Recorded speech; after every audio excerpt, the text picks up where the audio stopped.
nínú ilé ni mo wà ní mo gbélé gbọ́ pé ikú ti má kọni lọ, pé ikú pa Olanrewaju ọba akọrin, pé ikú pa bàbá àwọn Olanrewaju Adepoju ọba fún gbogbo àwa akéwì pátápátá, pé bàbá àwọn Olanrewaju Adepoju sì ti gbẹ̀kuru jẹ lọ́wọ́ ẹbọra.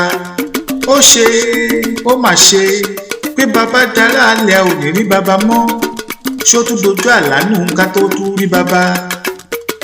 Ikú pa bírí abíríkú, ikú pa bìrì abìrì rọ̀run.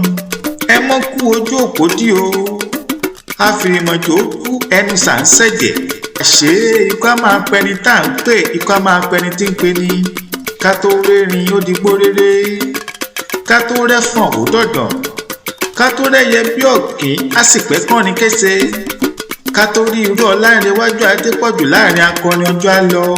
Bàbá àwọn Olanrewaju Adepoju wọ́n wálé ayé o, wọ́n rílé ayé wá, wọ́n wálé ayé, wọ́n rílé ayé ṣe. Ẹni tó máa ráyè ò lè gbàgbé láéláé ni bàbá àwọn Olanrewaju Adepoju láàrin ọmọ Yorùbá. Agbáṣàga ni, akọ́mọlédè ni, ajàfẹ́tọ̀ọ́ ọmọ ènìyàn ni bàbá jẹ́.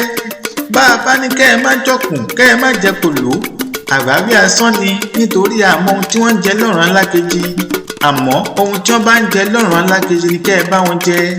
Bí wọ́n bá ń jẹ yán ẹ bá wọn jẹ yán, bí wọ́n bá ń jẹ kà ẹ bá wọn jẹ kà níbẹ̀. Bí wọ́n bá ń sọ̀tàn ilẹ̀ Ìbàdàn tàbí tí wọ́n ń sọ̀tàn ilẹ̀ Yorùbá, bí ò bá sórúkọ Olanrewaju Adepoju níbẹ̀, ìtàn ìpè rárá.